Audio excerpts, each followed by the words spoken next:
मेरे प्यारे कृष्ण भक्तों को मेरा प्यार भरा राधे राधे। आज हम श्रीमद् भागवत के नवम स्कंद के प्रथम अध्याय में प्रवेश करेंगे, जिसमें वैवस्वत मनु के पुत्र राजा सुधुम्न की कथा का वर्णन किया गया है।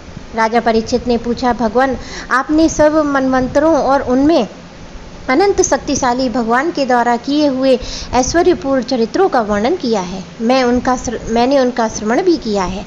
आपने कहा है कि पिछले कल्प के अंत में द्रविड़ देश के स्वामी राज ऋषि सत्यव्रत ने भगवान की सेवा से ज्ञान प्राप्त किया और वही इस कल्प में वैवस्वत मनु हुए।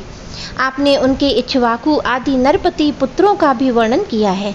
ब्राह्मण, आप कृपा करके उनके वंश और वंश में होने वाले अलग अलग चरित्र का वर्णन कीजिए। महाभाग, हमारे हृदय में सर्वदा ही कथा सुनने की उत्सुकता बनी रहती है। वैवस्वत मनु के वंश में जो हो चुके हैं, इस समय विद्यमान हैं और आगे होने वाले हैं, उन सब पवित्र कीर्ति पुरुषों के पराक्रम का वर्णन कीजिए। सूत जी कहते हैं, शौनकादिक ऋषियों, ब्रह्मवादी ऋषियों की सभा में राजा परीक्षित ने जब ये प्रश्न किया, तब धर्म के परम मर्मज्ञ भगवान श्री सुखदेव जी ने कहा, परीक्षित, तुम मनुवंश का वर्णन संक्षेप से सुनो। विस्तार से तो सैकड़ों वर्षों में भी उसका वर्णन नहीं किया जा सकता है। जो परम पुरुष परमात्मा छोटे बड़े सभी प्राणियों के आत्मा है, प्रलय के समय केवल वही थे। यह विश्व और कुछ भी नहीं था। महाराज, उनकी नाभि से एक सुवर्णमय कमल कोश प्रकट हुआ और उसी में चतुर्मुख ब्रह्मा जी का आविर्भाव हुआ। ब्रह्मा जी के मन से मारीच और मारीच के पुत्र कश्यप हुए। उनकी धर्म पत्नी दक्षनंदिनी और अदिति के विवस्वान सूर्य का जन्म हुआ।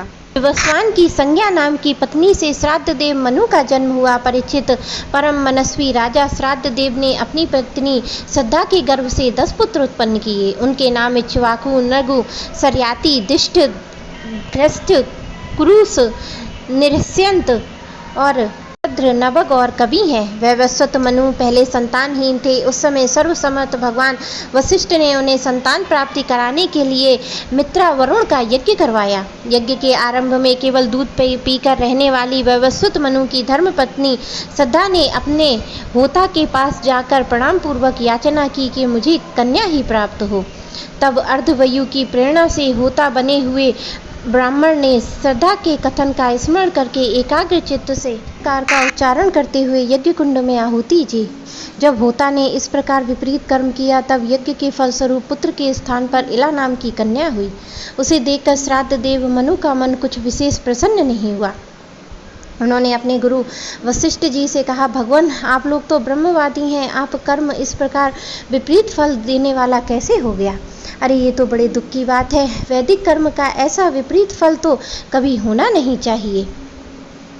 आप लोग मंत्र ज्ञान तो पूर्ण ही है। इसके अतिरिक्त आप लोग जितेंद्रिय भी हैं तथा तपस्या के कारण निष्पाप हो चुके हैं। देवताओं में असत्य की प्राप्ति के समान आपके संकल्प का ये उल्टा फल कैसे हुआ? परीक्षित, हमारे वृद्ध पितामह भगवान वशिष्ठ ने उनकी यह बात सुनकर जान लिया कि होता ने विपरीत संकल्प किया है। इसके लिए उन्होंने वैवस्वत मनु से कहा, राजन, तुम्हारे होता के विपरीत संकल्प से ही हमारा संकल्प ठीक पूरा नहीं हुआ है। फिर भी अपने तप के प्रभाव से मैंने तुम्हें श्रेष्ठ पुत्र दूंगा। परीक्षित, परम यशस्वी भगवान वशिष्ठ ने ऐसा निश्चय करके उस इला नाम की कन्या को ही पुरुष बना देने के लिए पुरुषोत्तम भगवान नारायण की स्तुति की।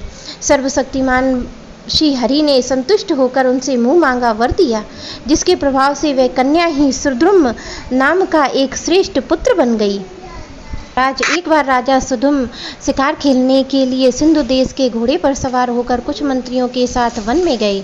वीर सुद्रुम कवच पहनकर और हाथ में सुंदर धनुष और अत्यंत अद्भुत बाण लेकर हिरणों का पीछा करते हुए उत्तर दिशा में बहुत आगे बढ़ गए।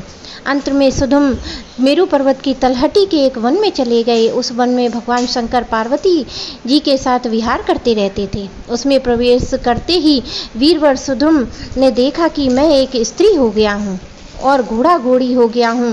परीक्षित, साथ ही उनके सब अनुचरों ने अपने को स्त्री रूप में देखा। वे एक दूसरे का मुख देखने लगे। उनका चित्त बहुत उदास हो गया। राजा परीक्षित ने पूछा, भगवान उस भूखंड में ऐसा विचित्र गुण कैसे आ गया? किसने उसे ऐसा बना दिया था?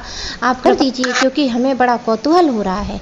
श्री सुखदेव जी ने कहा, परीक्षित, एक दिन भगवान शंकर का दर्शन करने के लिए बड़े बड़े व्रतधारी ऋषि अपने तेज से दिशाओं का अंधकार मिटाते हुए उस वन में गए। उस समय अंबिका देवी वस्त्रहीन थीं। ऋषियों का सहसा आया देख वे अत्यंत लज्जित हो गए। झटपट उन्होंने भगवान शंकर की गोद से उठकर वस्त्र धारण कर लिया। ऋषियों ने भी देखा कि भगवान गौरी शंकर इस समय विहार कर रहे हैं, इसीलिए वहां से लौटकर वे भगवान नर नारायण के आश्रम पर चले गए। उसी समय भगवान शंकर ने अपनी प्रिया भगवती अंबिका को प्रसन्न करने के लिए कहा कि मेरे सिवा जो भी पुरुष इस स्थान में प्रवेश करेगा वह स्त्री हो जाएगा। परीक्षित, तभी से पुरुष उस स्थान में प्रवेश नहीं करते हैं। अब सुधुम स्त्री हो गए थे, इसलिए वे अपने स्त्री बने हुए अनुचरों के साथ एक वन से दूसरे वन में विचरने लगे। उसी समय शक्तिशाली बुद्ध ने देखा कि मेरे आश्रम के पास ही बहुत सी स्त्रियों से घिरी हुई एक सुंदरी स्त्री विचर रही है। उन्होंने इच्छा की कि यह मुझे प्राप्त हो जाए। उस समय उस सुंदर स्त्री ने भी चंद्रकुमार बुद्ध को ही पति बनाना चाहा। इस पर बुद्ध ने उसके गर्भ से पूर्वा नामक पुत्र उत्पन्न किया। इस प्रकार मनुपुत्र राजा सुधम में स्त्री हो गए। ऐसा सुनते ही उन्होंने उस अवस्था में अपने कुल पुरोहित वशिष्ठ जी का स्मरण किया। सुधुम्ब की यह दशा देखकर वशिष्ठ जी के हृदय में कृपावश अत्यंत पीड़ा हुई। उन्होंने सुधुम्ब को पुनः पुरुष बना देने के लिए भगवान शंकर से आराधना की। भगवान शंकर वशिष्ठ जी पर प्रसन्न हुए। परीक्षित, उन्होंने उनकी अभिलाषा पूर्ण करने के लिए अपनी वाणी को सत्य रखते हुए यह बात कही, वशिष्ठ जी, तुम्हारा ये यजमान 1 महीने तक पुरुष रहेगा और 1 महीने तक स्त्री। इस व्यवस्था से सुधुम्ब इच्छा अनुसार पृथ्वी का पालन करके इस प्रकार वशिष्ठ जी के अनुग्रह से व्यवस्था पूर्वक अभिष्ट पुरुष तत्व लाभ करके सुधुम्ब पृथ्वी का पालन करने लगे। परंतु प्रजा उनका अभिनंदन नहीं करती थी। उनके 3 पुत्र हुए, उत्कल, गय और विमल। परीक्षित, वे सब दक्षिणापथ के राजा हुए। बहुत दिनों के बाद वृद्धावस्था आने पर नगरी के अधिपति सुधुम्ब ने अपने पुत्र पूर्वा को राज्य दे दिया और स्वयं तपस्या करने के लिए वन की यात्रा। मेरे प्यारे कृष्ण भक्तों को मेरा प्यार भरा राधे राधे।